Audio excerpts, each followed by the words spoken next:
मुख्यमंत्री जी, ये जो छोटे छोटे कॉन्वेंट टाइप स्कूल खुल गए हैं और आपके लोग जो हैं ये जब उनको जांच करते हैं कि मान्यता नहीं हटाते, ये क्या कारण है कि आप 70,000 80,000 प्राइमरी स्कूल के अध्यापक को तनख्वाह देते हैं, वहाँ पढ़ने वाला लड़का उतना योग्य नहीं निकलता जहाँ 1,000 1,500 तनख्वाह पाने वाला लड़का पढ़ाता है।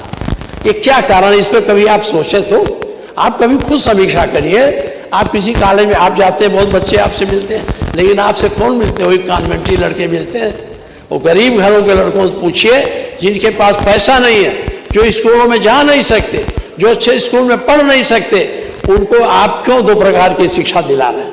2 प्रकार की शिक्षा, एक अभिजात वर्ग का, एक गरीब वर्ग का। गरीब वर्ग का लड़का कहाँ रह जाएगा? तो चौकीदार भी नहीं होगा, कुछ नहीं बन पाएगा। अभिजात वर्ग का लड़का पूरे देश के शासन। ये कहते हैं आरक्षण, आरक्षण से बेहतर है, आरक्षण तो हम समर्थक हैं। कोई दिन जेल गए हो, हम तिहाड़ जेल में बंद रहे, इनके आपके गोरखपुर में बंद रहे, बस्ती में बह रहे, नारा लगाते थे सोशलिस्टों ने बांधी गांठ, पिछड़े पावे 100 में 60 लगाए नारा। आज बात करते हो हम लोगों को वो देते हो। मैं एक, लेकिन ये हम इसलिए कह रहे हैं माननीय मंत्री जी, आप प्राथमिक शिक्षा पर, आपने तो कंपोजिट विद्यालय बताया, आपने उनको चिट्ठी भी लिखा था कि मैं देख लूं। मैं कंपोजिट विद्यालय से अकेले एक जिले में 2 कंपोजिट या 1 कंपोजिट विद्यालय से कल्याण नहीं होने वाला है। इन प्राइमरी स्कूलों को जब इतनी तनख्वाह आप दे रहे हैं, थोड़ा अच्छा बिल्डिंग बढ़िया बन गई है तो थोड़ा और परिश्रम करके जो आपके खंड शिक्षा अधिकारी हैं, जो बेसिक शिक्षा अधिकारी हैं, इन लोगों को हिदायत दीजिए कि इनकी गुणवत्ता को सुधार करें। इनकी गुणवत्ता नहीं है और उसका कारण है कि नकल। अब आप कहेंगे नकल रोकेंगे, जब नीचे से पढ़ के जाएंगे कोई ज्ञान रहबे नहीं करेगा तो नकल नहीं करेंगे। इसलिए पहली प्राथमिक शिक्षा हमारी जिस बुनियाद पर होनी चाहिए वो आज नहीं है। इसकी जिम्मेदारी हम सरकार को देते हैं, सरकार को उसको ध्यान देना चाहिए, ये मैं आपसे कहना चाहता हूँ। दूसरी बात है,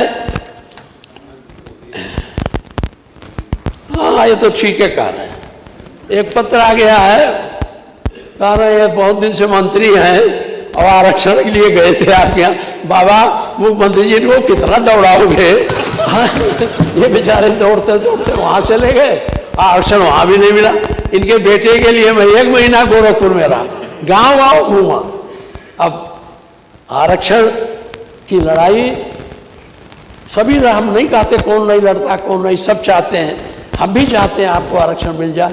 लेकिन हमने एक केवट से पूछा कि तुम चमार बनोगे? तो बड़े जोर बिगड़ा, कहा मैं, मुझे क्यों? हमने कहा यही आपको बनाना चाहते हैं, तो आप उनको समझाइए भी। आरक्षण है, आरक्षण मिलना चाहिए, मैं आरक्षण का विरोधी नहीं। मैंने बताया ना, इसमें बहुत कम लोग हैं जो आरक्षण के लिए हमसे ज़्यादा लड़े हो। कोई सकल सब कुछ करके तब यहाँ आया, ये ऐसा नहीं है। लेकिन आप आरक्षण के नाम पर उनको आरक्षण दिलाई करिए, लेकिन अपनी समितियों को तो रोको। आप गए थे ना समिति का नीलामी कराने, तालका लेवड़ तालका मार हो गई थी, याद है ना? हाँ आप गए थे, बताओ। समितियां लड़ाई हो गई और ये खड़े रहे, भाग खड़े हुए, मार हो गई, मुकदमा लिखा गया। वो मुकदमा लिखा तो वो आया हमारे पास प्रधान कि दादा हमारा मुकदमा वापस करा दो, इनके चक्कर में पड़ गए। ये है, ये इसलिए नहीं कह रहा, इसलिए कह रहा हूँ। बीच में समझ, अरे बैठे नहीं, माननीय नेता पे जज खड़े नहीं, अगर वो बैठ गए तो ठीक है। अत्याचार निवारण अधिनियम 1930 में बन गया कि देश में अछूत रहेगा तो जेल जाएगा। तो ये शब्द कहना कि आरक्षण मतलब चमार होता है और केवट चमार बनना चाहता है, बहुत गलत शब्द है।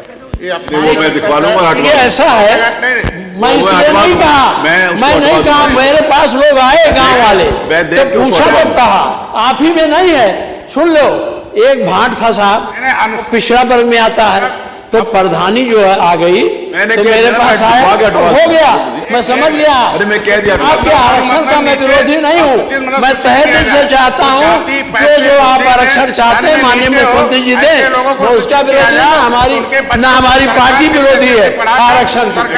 आरक्षण का मैं विरोधी नहीं। इसे वापस होना चाहिए। अरे मैंने कह दिया, बैठिए ना, हो गया, बात हो जाएगी। एक बिरादरी के साथ अपमान है, बैठिए, मैंने बोल दिया। किसी बिरादरी का अपमान नहीं करता, जो मुझसे कहा वो मैंने कहा। देश में जुड़िए, लड़ने के नाते जुड़िए। अरे साहब अगर ये काफी है हमारे बात से नहीं मानना, अरे हमारे बात से अगर कोई नहीं है, माननीय मंत्री जी, अगर आपको इजाजत नहीं है, हम अपने खाते में निकाल दीजिए, हम आपस में आप लोग नहीं करेंगे बेटे। जो बात से इनको कष्ट हुआ निकाल दीजिए, हम खुद आपसे मैंने बोला, मैंने निकलवा दूंगा। ये नहीं है, लेकिन मैं इसलिए कहता हूँ कि ये रोज लोगों को लालच दे करके, लोगों को परेशान करके एक सही ढंग से आप ले चलें, कोई एतराज नहीं है।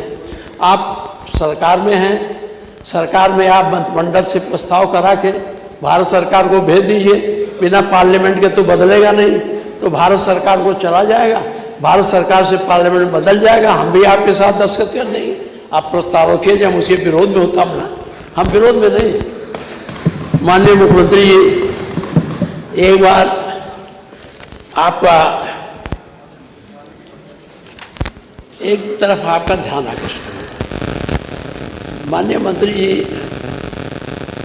नरेगा जो है, इसमें भ्रष्टाचार का सबसे बड़ा आधार है, और नरेगा के